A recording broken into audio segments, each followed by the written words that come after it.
Magandang araw mga kaibigan. Bigyan natin ng reaction opinion itong post ni Kasombrerong Dennis. Sinabi ni dating PNP Chief Nicolas Torre na bukas umano siya sa posibilidad na pumunta sa ICC sa Netherlands upang maging testigo laban kay dating Pangulong Duterte na nakapiit doon dahil sa kaso ng crime against humanity. Ito ang sinabi ni Torre sa programa ng DZMM nitong Enero 29. Si Duterte ay nakatakdang magkaroon ng pre-trial sa February 27. Matatandaan ng si Torre ang nanguna sa pagtakip kay former President Duterte upang dalhin sa The Hague, Netherlands. Okay, so testigo. Sa ngayon, kakaunti ang mga testigo laban kay Tatay Digong. Sa huling report na nabasa ko, out of 304 witnesses na na-record na sa ICC, only 5% doon ang angkop o yung testimonya nila pasok doon sa specific na krimen na kung saan inaakusahan nila si Tatay Digong ng crimes against humanity. Kasi may time period eh. Nung mayor siya sa Davao at saka nung presidente siya from 2016 to 2019, mayroong time frame. So kung ang ititestigo mo ay nangyari nung 2021, 2022, wala na yun. Kaya 304 yung testigo, hindi lahat pasok. Only 5% estimate ko, nasa 15 lang. Kaya ang ICC prosecutor, humiling siya sa korte na kung pwedeng dagdagan nila ang mga testigo. Kaya may panawagan sa mga pulis na titistigo laban kay Tatay Digong. At ito na nga, si dating PNP Chief Torre handang magtistigo kung kinakailangan. Okay. Ang problema, ito, nagdesisyon na po ang ICC Pre-Trial Chamber na hindi na pwedeng magdagdag ng testigo. Kung ano na yung nakasubmit, yun na yun. Ibig sabihin, yung willingness ni General Torre na magtistigo sa aking pagkakaintindi, hindi pa pwede sa ngayon. Kasi nakaset na yung confirmation of charges February 27. Kailangan ituloy na nila yun. Later on na, depende sa takbo ng pre-trial, kasi nasa pre-trial pa lang tayo ngayon. Wala pa sa trial proper. Matagal po ang proseso ng ICC. Sa mga nabasa kong post, it will take mga 4 to 6 years ang pre-trial. Ganun po katagal. Tapos yung trial proper, baka aabutin ng 10 years. Nako, by that time, wala na po ang ating Tatay Digong, nakakaawa na. But anyway, dito mo makikita, kung totoo itong post na ito, hindi ko na, wala akong ibang nabasang post tungkol nito, maliban lang kay Kasombrerong Dennis. I hope this is true, na nagsalita nga si General Torre sa iyang kanan. Makikita natin dito na talagang gusto niyang madiin ang ating Tatay Digong. Ang tanong, Meron bang iba pang mga member ng kapulisan na nag-volunteer? Except kay General Torre. Kasi ang napag-alaman ko, ang stand ng PNP sa mga pulis na titistigo is magkonsulta muna kayo sa abogado.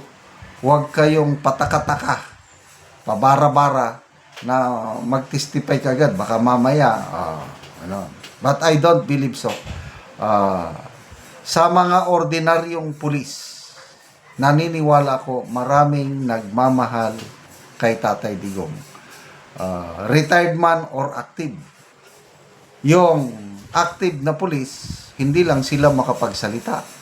Kailang naniniwala ko na maraming nagmamahal. Both police and sundalo na ito. Kasi kung pagbabasihan natin yung resulta ng absentee voting noong May 12 last year,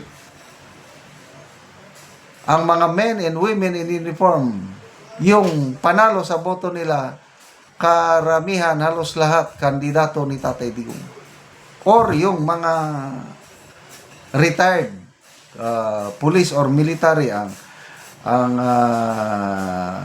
top 8 ata, top 8, puros PDP lapan. Tapos nakasingit sina Colonel Kerubin, sina Colonel Busita, yung dating police, Gringo Honasan, yun ang mga nakasingit.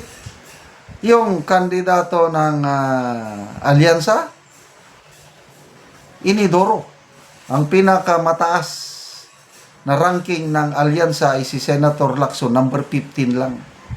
Tinalo pa siya ni Pastor Apollo Kibuloy. So dito nyo makikita na ang mga men and women in uniform, ang kanilang loyalty, yung hindi naman loyalty na ang pagtingin nila kay Tatay Digong is okay siya.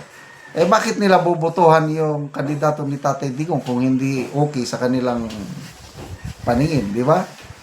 So, good luck po, General Torre. Sana matuloy kayo. Salamat mga kaibigan sa inyong pagsubaybay sa ating channel. Nakakatulong kayo ng malaki sa tribong Talandig ng Bukidnon dahil ang income natin sa channel na ito is pantulong po sa tribo. Namimigay tayo ng libreng yero at pako para makapagpatayo sila ng mas maayos na tirahan. Panoorin nyo ang video na ito. Angkol ang natagaan na mo og yero. Salamat kayo. So, muna ni ang panimalay ni Angkol. So, muna ni ang itsura sa balay ni Angkol sa natagaan na mo og yero. So, mga silupin lang o mga trapal in town. So, muna ni ang iyang mga atop nga silupin lang ug muna ni ang ilang pagpuyo. Nga isaragani ang ilang kaldero ug makita gyud namo nga lisod gyud ang ilang pagpuyo gyud. So karon nga matagaan namo si ang Kulogero, maka-atop na gyud siya. Dito patuloy tayo.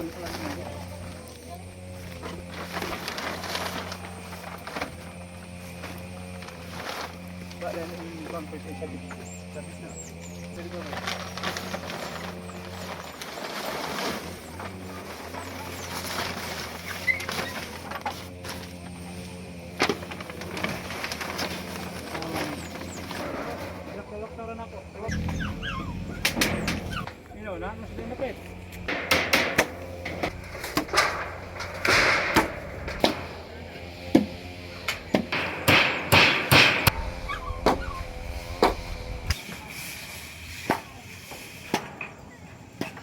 Karon human na gyud sa pag-atop, so napulian na gyud tong atop ilang ante og angkol nga mga silupin lang og karon maayo na gyud nga tanawon. So gawas nga nabalayan sila, naapod mi ihatag sa ilaha.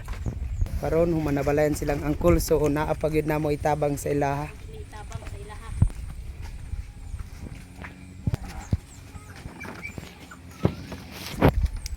So muna ni anti nga gasa nga mong ihatag sa inyo anti nga tabang. So abri anti. So muna na ang tabang ilang anti ni angkol.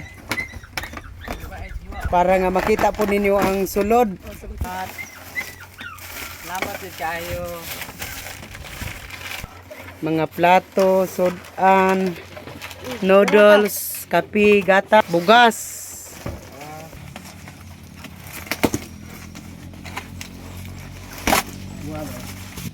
Habol, mga sanina, bag sa eskwela.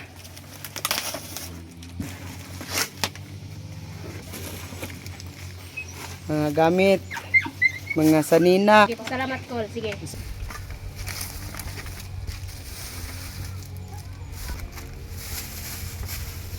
So, muna ni kutsara, plato, baso, ug mga sudan, og sentral, bugas ang nahatag ilang angkol og mga sanina. Unsa inyong ikasulti Col nga karon nabalayan mo og natabangan pud mo sa inyong mga pagkaon? Salamat kay naghatag sa mo ang ani. Balay mi. Tabangan mi nila. Okay, may pasalamat nga wa namo damha karong adlaw ni abot ra gyud ang panalangin nga tagaan mi og sin nga ayuhan among balay nga gatulo na kung gaulan na. So wa gid namo damha nga karong adlaw ni abot sud ako kay may pasalamat sa Ginoo. So, Sige, salamat kay ante.